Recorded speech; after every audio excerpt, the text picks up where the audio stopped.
All right, listeners, before we get into this week's podcast, I just want to thank our sponsor, Airship Notebooks. They're sponsoring us for the month of March. And artists know that details matter. Whatever you're creating, the details set great art apart. So when Airship Notebooks set out to create their Alpha Sketch Notebook, they paid attention to every little thing. It's 100% recycled paper, beautifully handles pencil, marker, and even watercolor, or whatever other medium you choose. The Alpha Sketchbook's brilliant lay-flat binding is not only more comfortable and convenient, it lets you spread your creativity across the entire 2-page landscape. It's all that helps artists and designers, people like you, be more creative and more productive. Here's one more thing for our listeners. You can go to airshipnotebooks.com right now, enter coupon code Inebri-art, Inebriart 30, and you'll get 30% off your entire order. This offer is valid during the entire month of March, so grab it while you can. And thank you again to Airship Notebooks for sponsoring the Inebri-art podcast and all our events.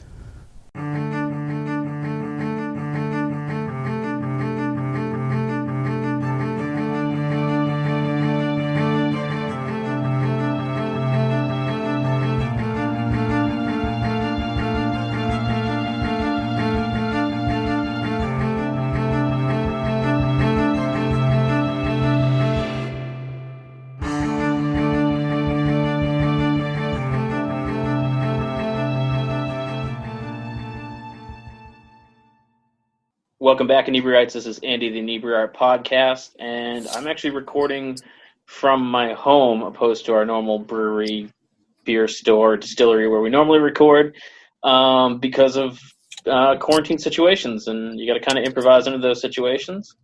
And because of it, we can reach out to people we wouldn't normally have the opportunity to speak to. And I have Red from the band Red, Gold, Green with me today. Welcome to the show. Yep. What's up, Andy? What's up, man? So how are you finding this whole quarantine, shelter-in-place, social distancing thing going?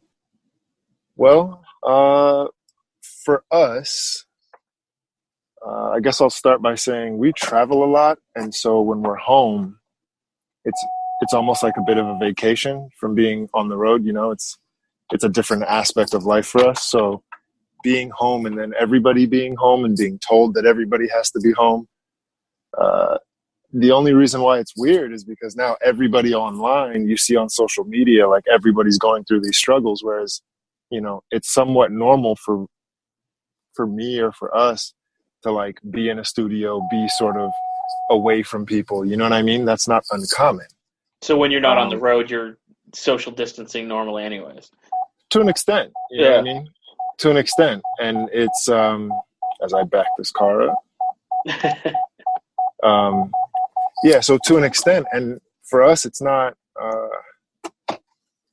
that strange. The only, like for me personally, the other guys have, different stuff going on. But for me personally, it's like the biggest effect I've had is like, when you do go out for whatever reason, the grocery store is doing its thing. Like you can't go to the gym. Like, so certain things do affect me in a way, but I can't even complain. Like this is, the most dire situation for me personally, because, we've talked to some of our fans and stuff, and like some people are really going through some stuff right now. And, our lives are sort of set up in such a way that it's not affecting us as much as it's affecting other people.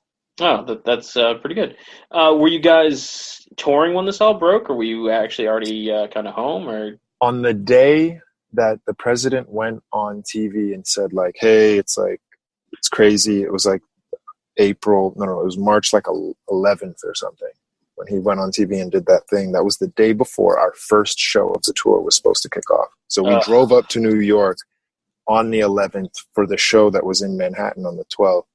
And then we're up there, and, he comes on the TV and stuff and says all that stuff. The zombies are coming, etc. And so we're like, well, crap, maybe, since he just said this today, maybe there'll be like a couple days where we can get a couple of these shows in. And then, because we were on the East Coast, it was going to be like New York, Philly, then DC, or Baltimore, then DC. So we were going to do a thing where we were close enough to home, where our original idea was like, yo, let's just bang out a couple of these shows. And by the time we get to DC, then we'll just be like, you know what? It's crazy out here. We can't do the rest. Right. But it didn't even get that far because ultimately we canceled the New York show the day of the New York show. And then we canceled the whole tour. So today is what, April like 4th. We were supposed to be in like somewhere in California, you know, like San Diego or something. Someplace warm. Yeah. I mean, you know, DC, Northern Virginia, it's not that cold here. It's got a nice breeze today, but you guys are up in good old Mass. Yeah, it's been kind of raining off and on for 3 days, and I think it started snowing the other morning. So it's been interesting. Yeah, Mass is not a place I typically want to be. No disrespect. No, I get it. It's not for everybody. But Yeah. so how long have you guys been a band together? And do you call yourself a band or a hip hop act? Like, because I've been listening to your music, and you really kind of border between kind of like a rock edge and hip hop, kind of a breed in between the two. Yeah. So some of our biggest influences are like NERD and Tribe Called Quest, right? So NERD and, you know, other influences include the Gorillas and obviously Outkast and different things. So we do border on this like hip hop producer vibe. I gotta interview. We do border on the like hip hop producer vibe, but we also play the instruments ourselves, so it's somewhat like the Roots. But what you get on the actual songs themselves isn't your typical like it's not a typical rock band, you know. We just have some of those elements sprinkled in. The live show is like loud and in your face and stuff like that. Live shows are always a great experience, you know. I think that I personally find that I enjoy more people's music live than I do just listening to it on the like on the CDs and stuff, you know. Yeah. It's more of a. Sorry, go ahead. Yeah, so that's where we come in as far as approaching how we make our music, because you know the NERD influence is like, you know, Pharrell was playing the drums and they had all these like, you know, piano melodies and all these, you know, chord progressions and certain chord changes. And we were talking influences, and you talked about NERD and Pharrell. You actually worked with Pharrell, correct? Yeah, in 2000. There we go. So what was that like working with someone who actually influenced you? That was, let's see. Well, the way it happened is we started working with, we had worked with Dave Grohl first. And so the way that he records in the traditional big room studio, the big drum room, all this kind of stuff, you know, we had done that with him. And then afterwards, after we wrapped all that up, after he finished all the drum tracks, we went down to a different studio and then ended up working with Pharrell. And Pharrell works similar to how we do. So like he'll pull up the computer, pull up Logic, have MIDI keyboards and stuff hooked up. And so we were sort of in a more familiar environment, because the first time we ever recorded like a band was when we were working, you know, the weeks prior to working with Pharrell. And that was its own interesting experience. But by the time we got to Pharrell, it just felt like, oh, okay, this is more familiar. Pharrell's like super humble dude. He's chilling. We're chilling. We're just talking about music. And it's weird to be in a room with someone that you never think you're going to be in a room with. Yeah. You know, and then it's just weird to see how that person is interacting with you. And Pharrell was super humble. He was excited to work with us. Obviously we were more excited to work with him than he was with us, obviously. Right.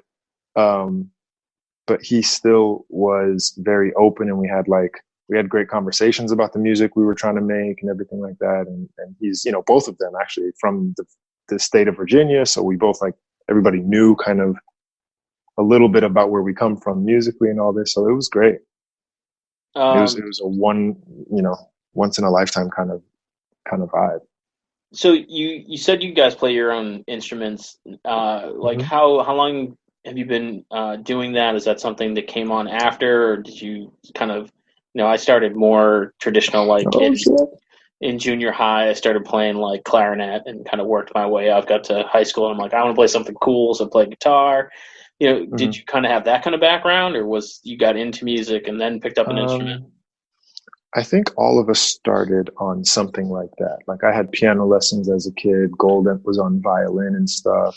And so, as a kid, before you even know what a stage is per se, like we had Right. touched instruments before. And yeah, I could tell you that, starting early with piano helped me, blah, blah, blah. But I don't think that we really came into our own until we were, a bit older and we were trying to make our own music. Because when you're a kid, you learn other people's songs. Right. Yeah. It's recitals and it's whatever. You're almost not encouraged.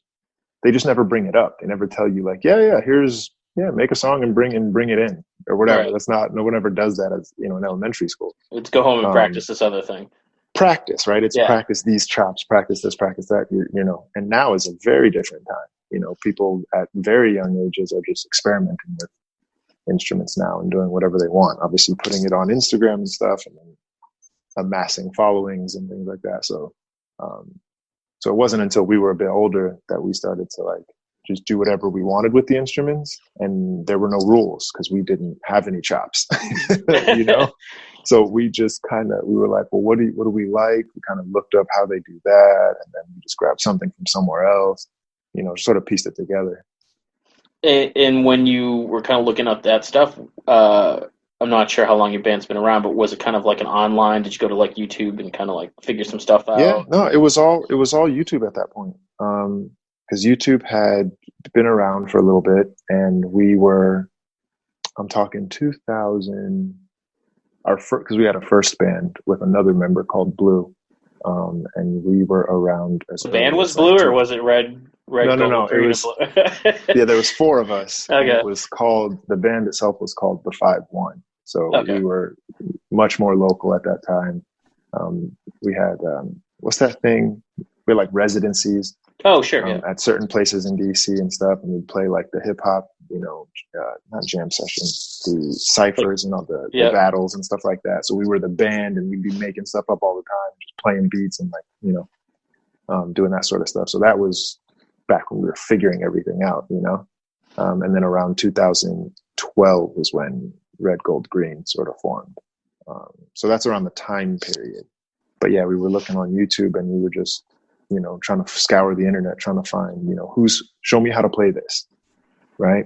Show me the chords, and then show me like why this chord fits next to this chord. So you learn some theory along the way. Right. You pick up certain techniques and et cetera, et cetera. So, when you were recording with Dave Grohl and Pharrell, did you ever have that like imposter syndrome where you're like, I don't belong in this room, and kind of that intimidation factor?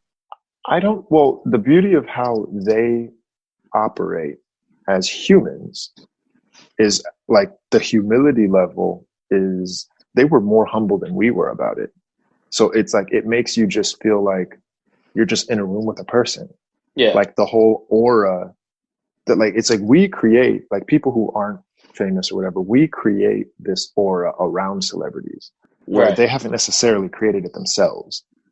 So when you walk into a room, it's actually just it's the delusion of the celebrity factor that like you have in your own head, so then a person, like, it was really helpful that they approached us in the way that they did, because when we walked in the room, we were just chilling. Like Dave was sitting at the console, whatever.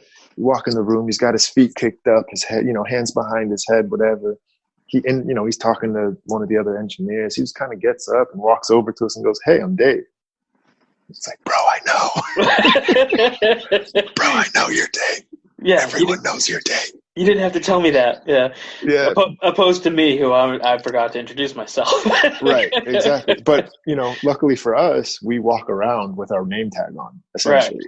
Yeah. So, you know what I mean? So people, when they see us, they're like, "Oh, okay, I know who you guys are," So you're wearing red now. Is that like a thing, or is it just coincidence? That's all I got. No, it's like, and this is from since before the 5-1 started, because we were colors from before then, So this is something that we just as friends ended up doing somehow. Like, oh, okay. It was, I just started, it started sort of with me. I just noticed I like to wear red. My eyes sort of are drawn to it, whatever, and it feels right when I wear it, when I'm around it, whatever. So then I just started to do it more and more and more. And then I ended up having a bunch of red shit, like towels, washcloths, blankets on the bed, toothbrushes, the whole thing, just everything. 'Cause this is America. Everything comes in a color. Right, so right. It's not like there's limited options, and then everybody we all just, I don't know, just as friends. It was a group thing. We just did it. Everybody else had a color, and that was just kind of what it was. Well, it's one of those like tons of people that I hang around with all end up with nicknames, and it's just organic. Mm-hmm. Like you can't go, my nickname's going to be this. It just kind of happens, and that's the best name. Yeah. So you guys kind of had to cancel your tour, Mm-hmm. and you're talking about working in or having residencies in Washington. Do you ever miss those days opposed to touring, or is touring better? Or are there pros and cons to each? I don't think, I never thought about it, but I'm sure we would love to go do it again. Yeah. And we did love doing it,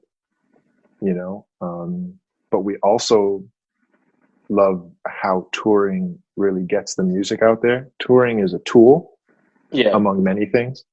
So like we had a song that we released called Danger, and we had the Danger tour, which was lined up, for March and April.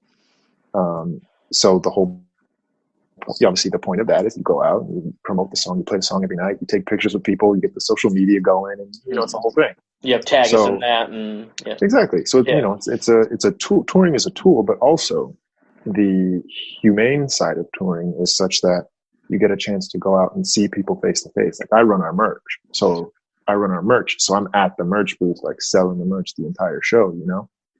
People come up to me, I'm taking pictures. I get a chance to like reconnect with people that I've seen last time we came through, and connect with new people, and people bring people, and then I get to meet them and everything. So basically my brain is full of people's names and faces at this point. See, I can do faces, but like names, I'm terrible. And I'm always seeing people, and it's just kind of like almost like in my brain, I'm inserting different backgrounds, trying to remember where I know this person from. Yeah. It's a fun game. Yeah. Yeah. And you got to be like, you have to have the, man and dude and what's up, guy. And cause you can't exactly. Lot of bro. Yeah, bro. Bro works good. A lot of bro. Yeah. And then when we see people in, if I remember, this dude's in Philly, this the dude with the Philly accent. This is the Philly guy. I remember his name. But if he travels and if he comes to like Boston and he just shows up in Boston, I may not recognize him because he's the Philly guy. So if he shows up in the wrong city, like in some outfit, you know what I'm saying? Yeah. So sometimes there's been a couple of times where I've met some people, and a lot of our fans do travel. So that's like, it's amazing. That's awesome. It's something I never even thought was, because I don't travel.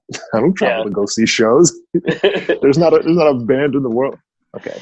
I drove down from Northern Virginia down to Richmond to see NERD. Okay, hold on. Let me go back. We drove up for Rock the Bells to New York to see Wu-Tang Clan and Rage Against the Machine.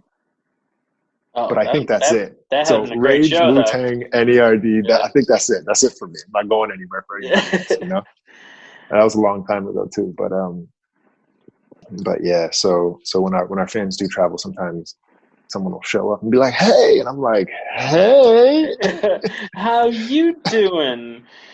Right. So you said you worked the merch table. Do you think that gives you a better connection with your fans than the other guys in the band? Or? It gives a different connection because we all sort of interact with the fans in different ways. Like you'll see during the show, Green's on stage, frontman, directing traffic, like he's doing the thing. Gold will maybe like talk with you out after the show, whatever. He'll, him and Snacks, for example, they might go to the bar with you, grab a drink, and like do the social thing. Yeah. And then me, I don't talk that much during the show, but then people come to me after, before or after the show, and I get to interact. So all three of us, plus our drummer, is called Snacks, which, yes, is a color. It's SNAXS. It's a color itself. But so we all interact with the show in a different way. Yeah. So everybody gets different experiences just dealing with each of us individuals, Now, was that kind of like a conscious thing, or I mean, yours is No, more it's completely organic. Yeah, it's completely organic. Just kind of fell into what role suits each of you better. Yeah, just because I have the temperament to because the merch is a tedious sort of endeavor, right? It's retail. Have it. Yeah, it's retail. So I gotta have everything like folded or in its boxes and the merch bins, and I gotta have the inventory, spreadsheet and the websites and the apps and everything. So I gotta like have it all together. And then when people are coming in and buying stuff, I got patience sort of because at the merch table, it has its own ecosystem. Yeah. I don't know if you've ever stayed around a merch booth long enough to sort of see how like the drunk people show up, the super high people show up, the handsy people show up, like just everybody just has their own way when they come up. And especially if, the person from the band is at the merch booth itself. So there's just a whole dynamic there that I'm the best equipped for that, I think. Yeah. And you're also kind of the information center at that point. Like if people have a specific question, that's where they can go up and ask. I actually worked a merch table briefly for a band when they're here in Boston, just while they went and got something to eat kind of prior to the gig. So it wasn't like busy, but it's people say, well, can I record this? And you're like, probably not. It seems like a silly question, but and that's the kind of weird stuff that I'm sure you have to deal with. Yeah. People will ask us like, oh, so, where are you guys going next? Or, oh, when are you guys? Yeah, you're right. Information center. That's a great way to describe it because among other things, people want to come up and they just want to talk to the person in the group that they came to see, Right. So of course. Yeah.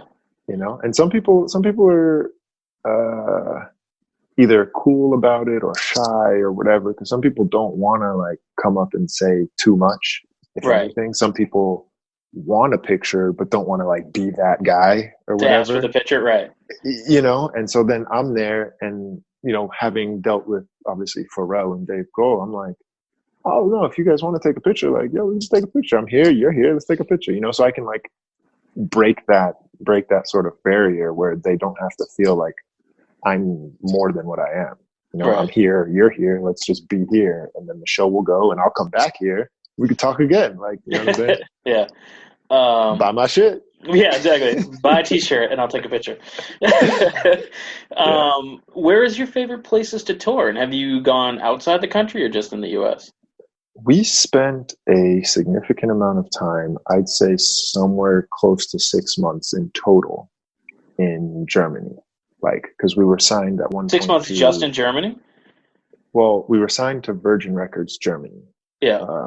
And so they had the territories of Germany, Austria, Switzerland. Okay. So, we ducked into Switzerland, we ducked into Austria a few times. But we spent a lot, like the main offices were in Berlin. So we spent lots of time in Berlin. Obviously traveled down to Munich, Dortmund, Stuttgart, Leipzig. Like we were, Bremen, we were all over, right? Hanover, we were everywhere. So we spent a lot of time in Germany. We've also, our first headline tour was in the UK. Oh, really? We had done Warped Tour in 2013. Yeah. And then we ended up in Warped Tour was after. We ended up in the UK first, and then we did Warped Tour 2013. And then Warped Tour went back through that year. It went from US to Europe to Australia. So we ended up on all three of those. And so Australia was crazy because it's hard to imagine that people it's 14 hours ahead of my normal time zone. That's trippy in itself. Like being somewhere that is 14 hours, like it's a mind fuck. And then you're trying to figure out when you can call home. You're like, all right. I didn't even get that far. I'm like, Yeah. I'm literally on the other side of the planet. The planet is 24 hours big, and Yeah. I'm 14 hours on the wrong side. Did you get people who knew of you in Australia, like, or were they Yeah. just kind of finding Yeah, you? there was well, but Warped Tour is one of those things where people check out the lineups ahead of time, so then they hear So about then they'll, something at yeah, that point, and then they can come check your set out, based on the schedule or whatever, so they can come check you out. And we still get people who hit us up periodically, even to this day, like, yo, when you guys coming back to Australia? Like, yo, come back to Australia. It's like, that's far, bro. yeah. So when I have a day to spend in an airplane. Right. And it wasn't even that bad, because we left. Where did we leave? We left Austria at the time and flew to Australia. So we didn't even go like Virginia to, what I'm saying? But we did go back. We did go Australia to DC. So That's a hike. yeah. But so is driving cross country. Like we've That's had tours that finish in LA, and it's like, well, time to hit the highway, Oh, then you just drive straight back? Just drive straight back. So Yeah. we've done that mind numbing experience many times. And nowadays we try to route our tours so that they end somewhere sensible. Yeah. Yeah. So when you're touring yourself and touring with a festival like Warped Tour, do you prefer one of the other? Like, what's the difference? I mean, Warped Tour is done now, but like Warped Tour was unique in its concept, and I think it was a great idea. And big up Warped Tour. We were small fish in a pond that we kind of shouldn't have been in the first place, because we talked earlier already about how, like, we're the hip hop rock guys, not the, like, we're not the screamo pop punk guys. So like we don't have tattoos. We don't like party and just crush beers. Like, so we're just not that band. We're not those people. So that was an experience, big up to all the lessons learned from that experience. However, touring and doing your own shows when every person who comes in that venue came to see you. Yeah. Then like what's happening. It's sort of like watching a TV show where too many things are happening versus watching a TV show which is kind of one thing is going on.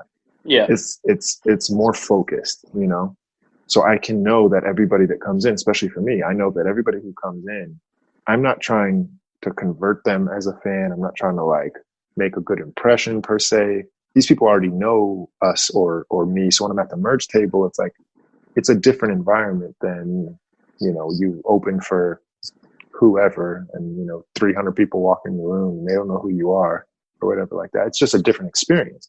I prefer the experience of headlining,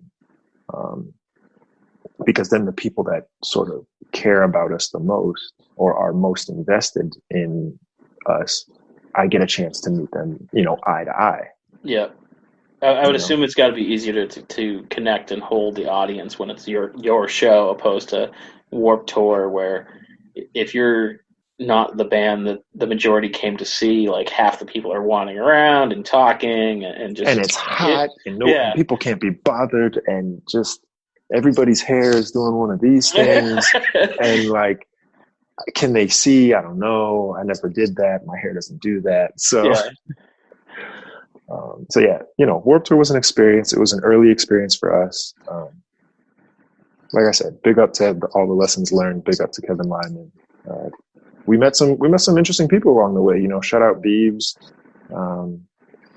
Shout out. We played. So we were, even back then, we were huge into football, soccer, right? Yeah. So we would have a soccer ball. One of us would have a soccer ball with us, no matter where we went, and we would just always be playing these little, pickup games. We're just kicking the ball up between whoever, and it was always like bands, like certain members of certain bands, like Forever the Sickest Kids. The drummer from August Burns Red would play with us. Like a couple people from The Story So Far, like Moths to Flames. I think one of the dudes played with us. And these are bands I would never know otherwise. I would never know these bands otherwise. Yeah. But like, you know, they're cool. Like, just because the music isn't where I come from and it's not my, you know what I'm saying? We learned there's some of the stuff that I did like in the end, you know?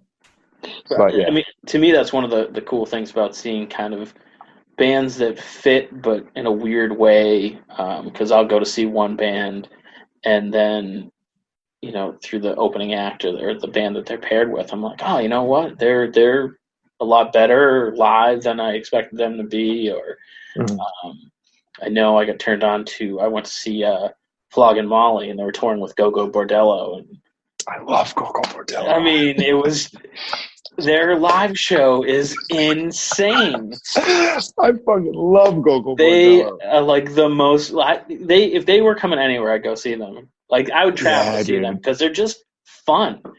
You know? Yeah, it's a unique circus. He's fucking strumming the acoustic guitar, just belting out everything. He's just hollering. Everybody's running around going crazy. They're pouring wine on the security guards. It was nuts. It was so much fun. And they had a band that opened up for them called Mariachi El Bronx. Sure. Okay. I mean, I'm kind of addicted to them now because I'm like, these guys are really good. And then you go back and check them out on YouTube or whatnot. But so you like Go-Go? What else are you listening to? I find myself nowadays listening to a lot of UK rap. Either whether it's grime or UK drill or just UK rap as a whole. That's something that I found myself listening to a lot more these days because I'm like a big, I don't know, I'm a polyglot of sorts. So it's like I'm so interested in languages, and then English there's not one English, right? No. So the way that, like I heard a line in a Giggs song where he was like, I came from the dirt like a parsnip. And for me, and he's the hardest rapper, hard ones, you know, and, you know, talking about just, you know, his life and, you know, he came from the dirt like a parsnip. And I never heard anybody ever rap that word before.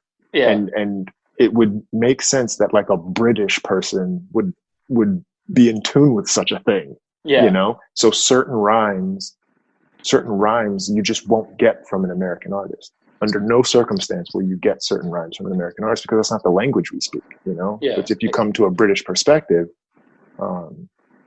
again, football is very important to them. And so you'll hear certain bars where they'll say something about a soccer player, you know, and use a clever play on words or whatever, similar to how like in rap, they always talk about like Carmelo Anthony or LeBron, or, you know what I'm saying? You rap about basketball players. Right, over there, rap about soccer players. So for me, I get a chance to hear something that I would never hear unless I go to that source, just like Go-Go Bordello. Right. You'll never get that from some other place. You have to go to that to get it, you know? And that's where we feel like Red, Gold, Green sort of is we are this weird in between. Like if you looked at like a diagram, we've got like this and that and some of this and some of this. We're like all just mixed up, and you have to come to us to get us.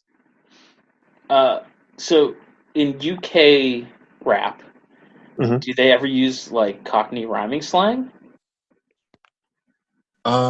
It's yes, they do, but it's hard to tell sometimes because one, the words are coming out pretty quickly, and the other thing is the Cockney rhyming slang. It's just regular words, but the context, you know that it's like has a different meaning. So I may not know. So you know? So they could use it, and you just be like, "That makes no sense. I don't understand what he's talking about." What'd you say? I feel like that's one of those things where you could like hear something and be like, I don't even know what that means. Because like I'm a big fan of British TV, and they'll frequently talk about like a celebrity over there, and you're like, okay, I obviously don't know who that is, but every once in a while you get like someone with a Geordie accent or someone, you know, rolls out a bit of Cockney rhyme slang, and you're like, I don't know what that is. I don't know what you're doing. And it almost takes them. I absolutely love it. Me and a buddy of mine actually just went and saw. Dara O'Brien is a Irish stand-up comedian. He had a couple of TV shows over in the UK, And he every once in a while he had to stop and be like, "You guys know what a cooker is, right?" And like the audience would be like, "Yes, it's a stove. We know what you're talking about." But he almost had to like kind of spot check to make sure the room was with him as he progressed. So Yeah, yeah, that's fun. I actually found a hold on, I had to plug the phone in because it was about to die, and for some reason I can't hear the audio that good, so I'm gonna pull these headphones on. But I found this page called like HWCC Liverpool, mm-hmm. and I guess it's a hot water comedy club. Okay.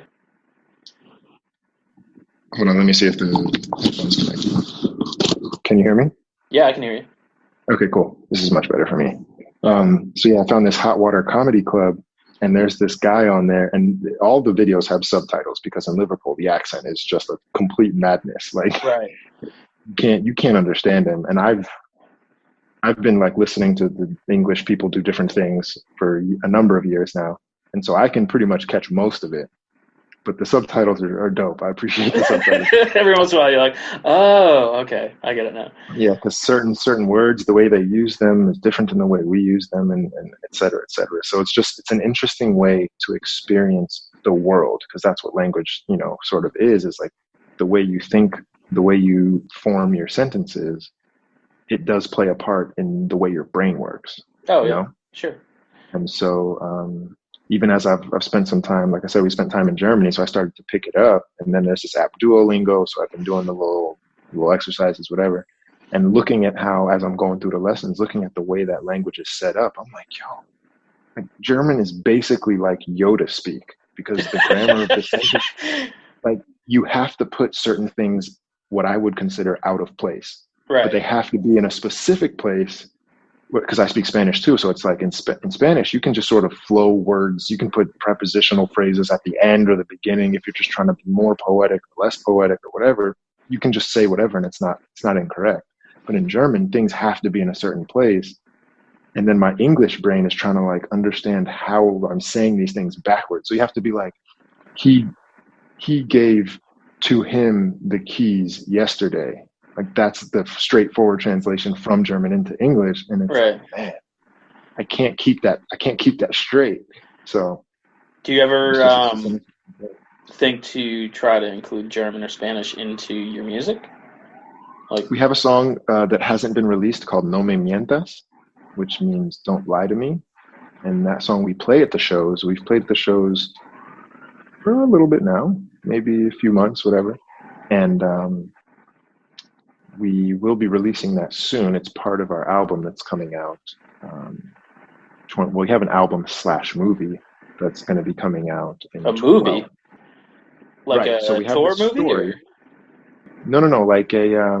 So again, there's roots to this back in English garage music. So there's an artist called The Streets, and it's this one guy called Mike Skinner, and his rap name is The Streets. And so he had an album called A Grand Don't Come for Free. And we heard this album a long time ago, and the whole story is about, from beginning to end, every song is telling the narrative. So he starts off, loses some money that he owes like a drug dealer. And then the story progresses in different ways. He loses his girlfriend, and then he gambles on a soccer game, and then he loses that. And then so it's just a whole bunch of different things, of course, over the course of 14 songs. Sounds like a country song. Girl. Sure, right? Yeah, so it's like we heard that, and we've always been that felt a certain way that was so unique to us, that we've always held that sort of close to our hearts. And then if you look at Kendrick Lamar's, the only time that an album like that really came up again was Kendrick Lamar's Good Kid, Mad City, where you had a bunch of there were skits even that were sort of telling the tale of a day or so in Kendrick's life, a time period in Kendrick's life and some of the things that have happened. And so we have seen too many albums come out where it's just random songs and just singles and hit songs back to back, and the album itself, I don't know, it's just sort of, we've chosen to approach our album in such a way that we want you to experience it, because media has evolved. anything that is produced nowadays almost needs to be multi-dimensional. It needs to be a multimedia sort of experience. Mm-hmm. So going from just MP3s, just songs to videos, we chose to say, look, these videos need to all be linked. Well, the songs are already linked lyrically, right? So the words in the songs and the choruses and the sentiments and all these things, characters carry over from 2 songs ago. The 3 songs later, you hear what they did, and so we're approaching it like it's a TV show, an episode of some kind. Right. But we're going to shoot the videos such that as you watch all the music videos plus some dialogues, scenes, and different things that are outside of the music video, etc. So we're making a whole thing that is very multidimensional. That by the end of it, now we had a timeline before Corona, but now we'll have to readjust. Who knows now? We'll have to readjust. Yeah, exactly. So, but that's the idea. And so that song, No Me Mientas, Don't Lie to Me, is in part of this story. Now, how do you think that's going to affect your live show? Do you feel like obviously when you're touring, supporting that, you're going to play that. But, years after, do you feel you're going to be able to go back and play like just, please excuse my horrible Spanish, No Me Mientes? I mean, close? No Me Mientas. Yeah, because it's a song that stands on its own. We have taken the time to, each piece of music is just a piece of music, and we didn't make them such that each song now feels like a fragment or like a run-on sentence. It's not like if you take one song, it's somehow out of context even of itself. It still makes sense by itself as a song. So we released, like I said, the Danger, the song that was supposed to be for the Danger tour, a song called Danger. We had Alexandra Stan from Romania singing the chorus, and we had this female rapper, it's a woman, and then we had this female rapper from the Bronx, Nitty Scott, who sort of played a role of Danger on the song. And so Green has like the first verse, he's rapping and he meets the girl. Then Nitty Scott, she sort of gives her take on this experience. And then at the end, Green has a third verse to follow it up, which leads directly into the next song, which actually coincidentally, Last Night I Met a Girl Named Danger. And then he goes and keep the whole story going. So it's each song, we hope, right? I mean, you don't know how these things will play out, but we hope, and we've designed it such that we can play at the set, we can play some songs out of order even. We can start with a song that's at the end of this album, and then, because the live show is a feeling, is a flow. Yeah. So considering all the songs we have, we develop a set based on, no, there's going to be a show or two where we play just the entire thing from beginning to end, because the biggest end game would be to have it presented, not necessarily as a performance by us, but something where almost like a musical. It's theater. You know, you get the actors in, you get the people to come in and do all of these things and sort of perform it, because I think it's an interesting thing how over time we've become capable of more. You know, you can easily say that the internet really just changed the world, right? Then everything started to snowball from there. So you had little apps like Vine at one point. First you had stuff like MySpace, then MySpace, turned into Facebook, and then YouTube was there the whole time, and then YouTube stars started to exist, and then and that's one of the craziest things. Like you have or even like Twitch. Like there's a show there's a show that I watch on Twitch that the launch of season 2 had 200,000 live viewers. And I can mention the show or the people on the show to 90% of the public, and they have no idea who they are. Right. It's changed the world so much in such a bizarre way. It's so beautiful, and that's how you know that it's time to do more as people, because as we're people who express ourselves, right? That's what our job is. Our job is to express ourselves, and I guess lucky for us, we're not one-dimensional. or, you know, two-dimensional or whatever. We've got, because Gold's from Romania. He's born in Romania. Yeah. English is his second language. You know, Green was born in Framingham, or, you know, in Boston. And then he went to Nice. He was in Nice. His first language was French. Oh, no You kidding. know? Yeah. You know, and I was born in like San Jose, California, or whatever. So, you know, I'm the only American really in the group. But Framingham's in America. well, yeah, but I mean, like, Green's family is Haitian, Yeah. so like in the household, like both of his parents have thick accents, et cetera, et Right. cetera, all his cousins, so the whole thing, right? I'm the only one that would know my family is just from this country. Like, there's no other Right. country. But so the fact that we're all these three different, very, very different, from very, very different places. And then you tie that back into the idea that we all do this, you know, we just happen to be doing this color thing. That sort of solidifies this idea that we as people can be together, we can work together, you know, coexist without being the same. Right. It's okay. We even saw I think it was an Android commercial some years ago, where it showed like a monkey was like best friends with like a dog, and like a bird was best friends with like this dolphin or whatever it was, you know, these weird pairings of friends, animal friends. And then at the end, it was like, be together, not the same. And so how many times do you see like a Kings of Leon, for example, where all four of them look the same? Right. You know, they do, and that's no, you know, maybe that's the genre kindness, the rock country genre that they're in or whatever. Maybe that's just that's how you express yourself, and that's fine. But we're in a position that we're all different, and we're all different. You know what I'm saying? So the things that we sort of do together and the things that we come up with are always a mix of something, you know? I feel like you learn more from people who are different, because if they're the same, you're just kind of getting that. It's almost like talking to yourself. And if you have people who are different, you don't have to agree with them on everything, and that's cool, you know? And that's exactly right. Yeah, it just makes it more interesting, and it's got to make the end product, regardless of what you're doing, in a way more approachable to more people. Because if you're all the same, only the people who are the same are really going to be into what you're doing. Yeah. So. Yeah, and we get a lot of that. We get a lot of people like, oh, you know what?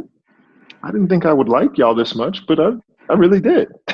You know, I really enjoyed the show. We'll get like 60-year-old dudes coming to the shows like, yo, like, I'm 60. I love y'all. You know? That's cool.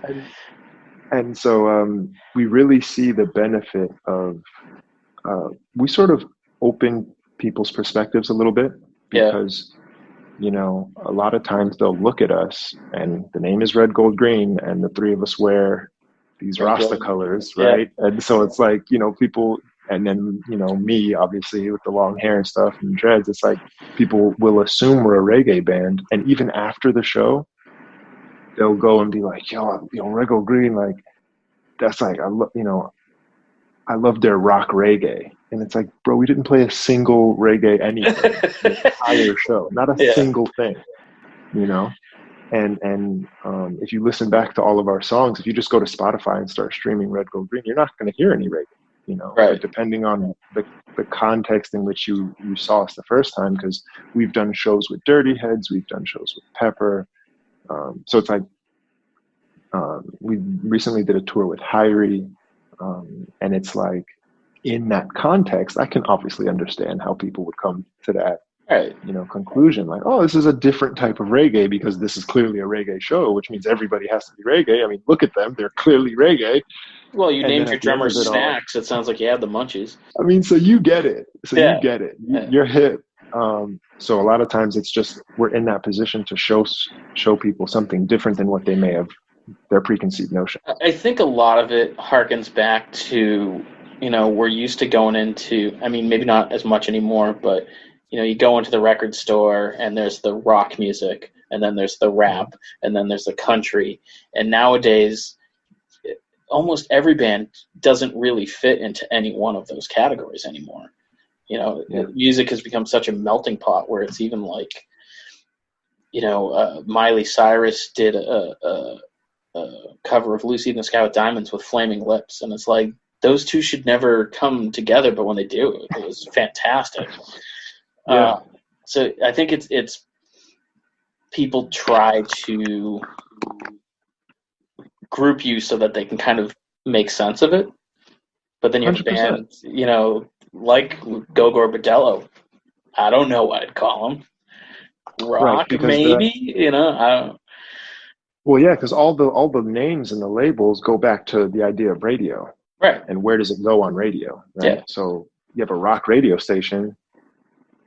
You just have to supply that with rock songs. Exactly. And if you have these in the Sirius XM and all these things, you have these radio stations that are a little more fluid somehow. They have their theme, but some of the themes are a little more mixed, right? And so you can get these, or even something like Spotify and Pandora, you can listen to, if you listen to Jack White, it's going to play similar music, or if you listen to Bon Jovi, it's going to play similar music. But somehow Johnny Cash is on all of them. Exactly. So that's how the algorithm understands that these people who listen to Johnny Cash also listen to White Stripes and also listen to, the Black Keys, because they're diet White Stripes, right? I mean, yeah. But so the algorithm picks up on who's listening to what, and then you'll get this thing where maybe a bunch of people are listening to the Flaming Lips who also listen to Jack White. So somehow you'll fuck around and get Flaming Lips on your Jack White playlist. Right. Or your Jack White radio or whatever. And so, people are open. And we learned this actually being out in Germany. German radio is actually very, very balanced. Really? They'll play something that's like indie rock and then go play something that's just like pop as hell, and then play something that's like hip hop as hell, like just back to back. Yeah. That was our experience for certain radio stations. And we went up there, Flux FM, for example, FLUX FM. We went up there. We got a great relationship with those guys. And then we, we'll come by whenever we're in town. We'll come by and play some new songs and do a little live performance. And we then, after that experience, put together so on Spotify, you can see it's called Red, Gold, Green Radio. We put our own thing together, basically because we have a lot of different styles of music. Like every song is its own thing. We don't have a genre and make music in the genre. We just have brains. Songs. Yeah, right? The stuff I was listening to from you guys definitely kind of covered a lot of different styles, Right. So when people ask us, "Oh, what kind of band are you?" It's like, I'm not even really a band, kind of. But so it's just a weird question to kind of answer. And we want that to be more simple. So we just say, a lot of times we'll just say we're a hip hop band. Just be like, we're a good one. We would.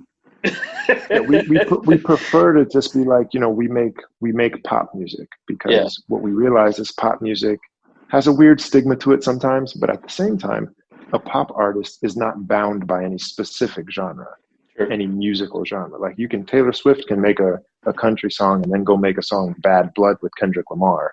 And that's fine, because as a pop star, you just make the songs. And so it's not, you know what I mean? But it's at a lower level. It's weird to be like, yeah, we're a pop band, because that doesn't sound right. That's and there's a lot of people that would be like, ugh. Right. So that doesn't communicate the right thing. So a lot of times we just say we're a hip hop band, and we mix in other elements. But we made this Red, Gold, Green Radio to just get off our chest all these different songs that they don't have a home. Yeah. We don't have enough of them to say this is our album. Then we don't have enough sort of time to put an album cycle together around these songs. And then the next set of songs make an album cycle. And so we just had to put them all together, and under the context of we have skits going through this where it's the beginning, we're like, yo, we were Red, Gold, Green, and we just spent some time in Germany, et cetera, et cetera. They had a very diverse radio. So this is why we got this idea. Here's Red, Gold, Green Radio. We're thinking of dropping another Red, Gold, Green Radio, Red, Gold, Green Radio 2, during this whole quarantine time, because just a good time to kill.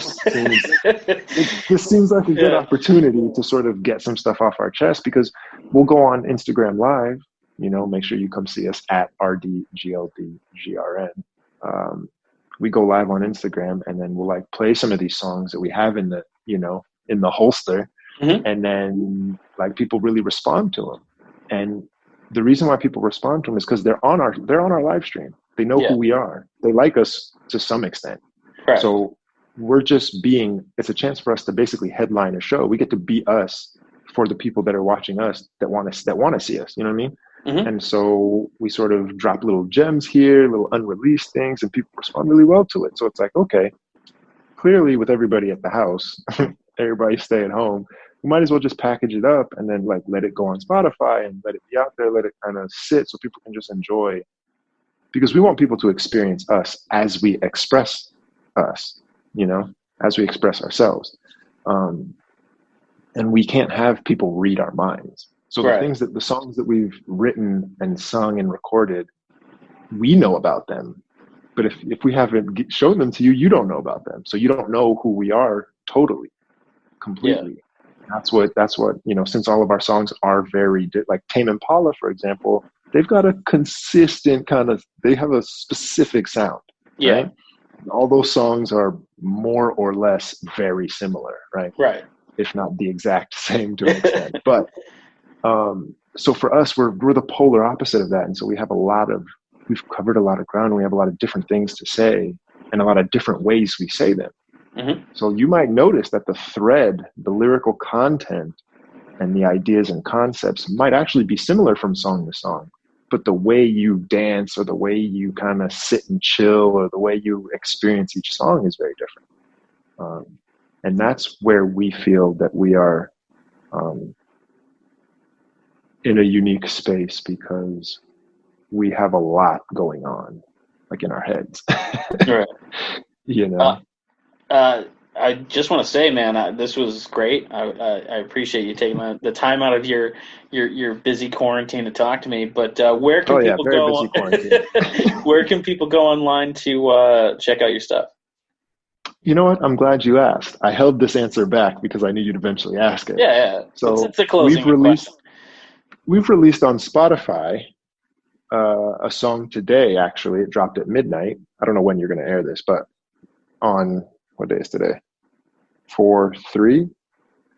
April 3rd, we released a song called "Everybody's Living in a Trap," and it's got a lyric video. So you can check the lyric video out on YouTube. You can go to Amazon Music, Apple Music, Spotify, whatever, and stream all of our songs there.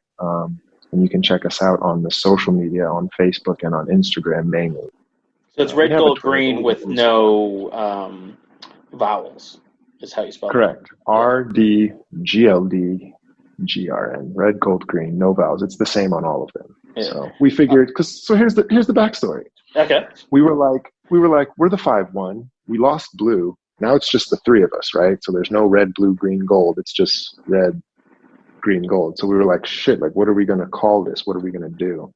And we were like, you know what? Crosby, Stills, and Nash, Hall and Oates. So we were like, we took a little bit of that.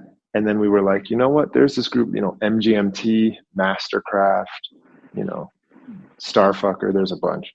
And so we were like, let's just name it after ourselves. And then because of the search engine optimization, we were like, you can't just call something red, gold, green. You'd all never the way find spelled it. out, and then Google it.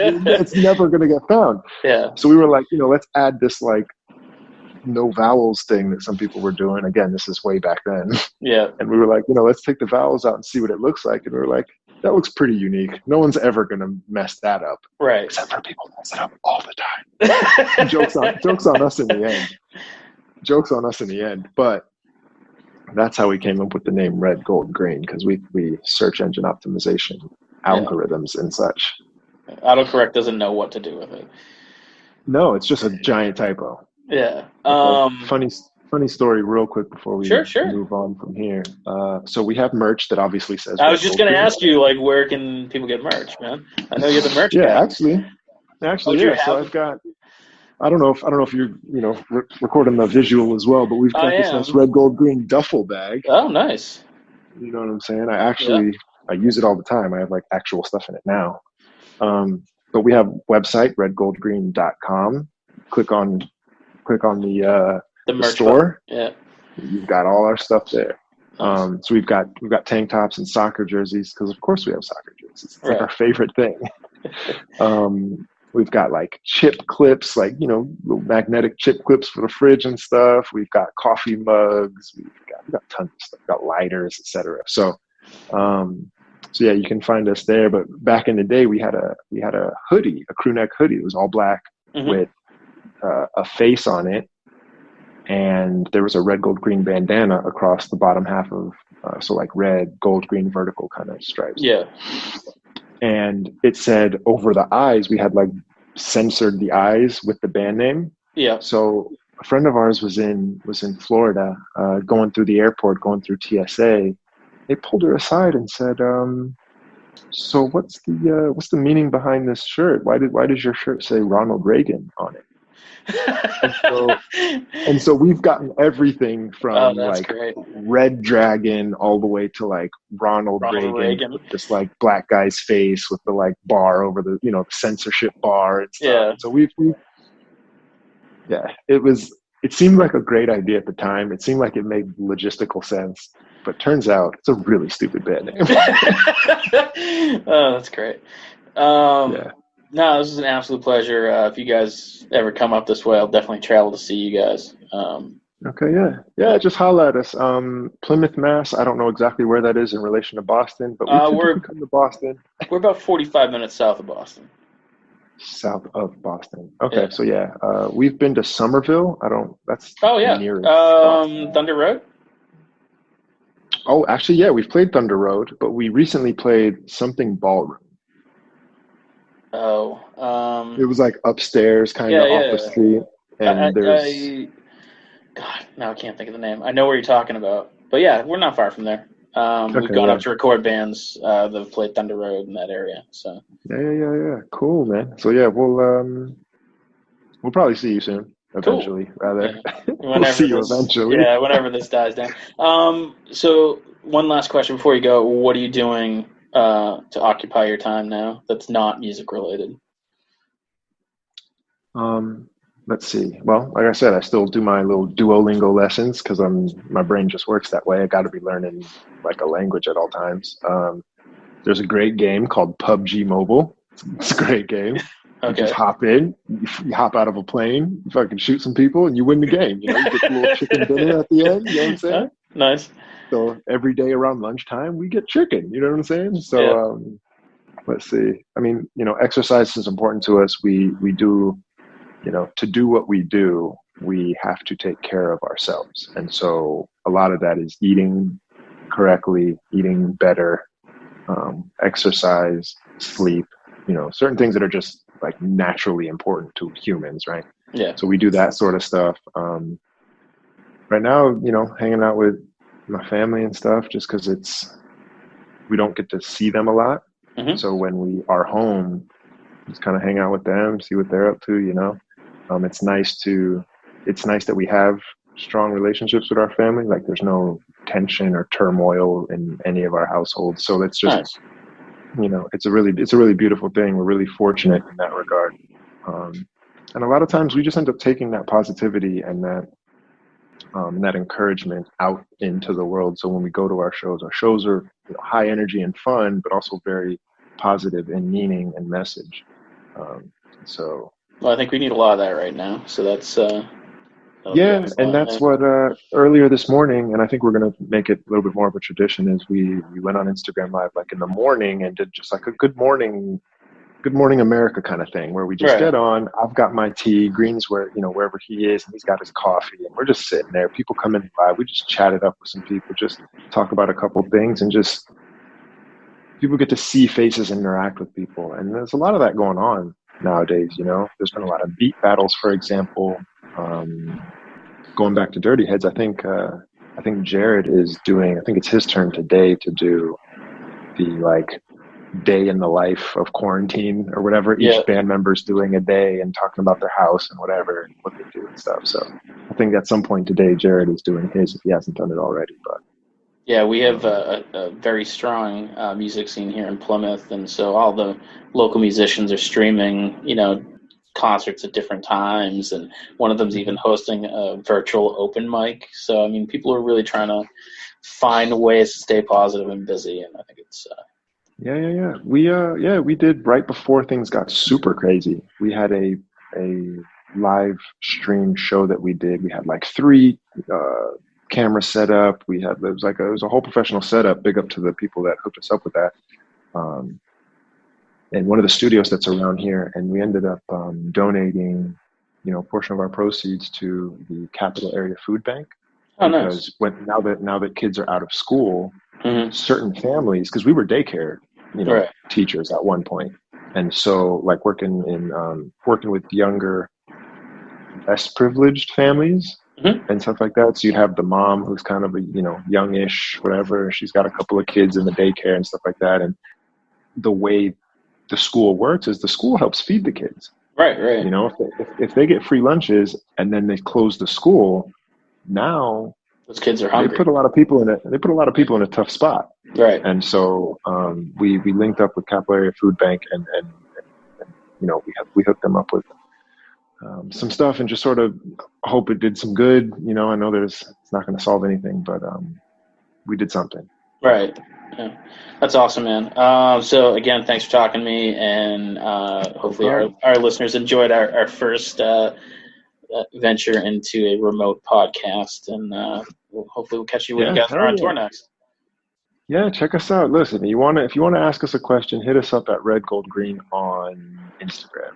We see that one the most. We're most active on that. If you want to talk to me or you want to talk to Green, you got a question for Gold, just hit us up at any point. Stop by the merch table. Stop. Buy my shit. All right, Andy. I appreciate you, man. Awesome. Thanks, man. Be cool.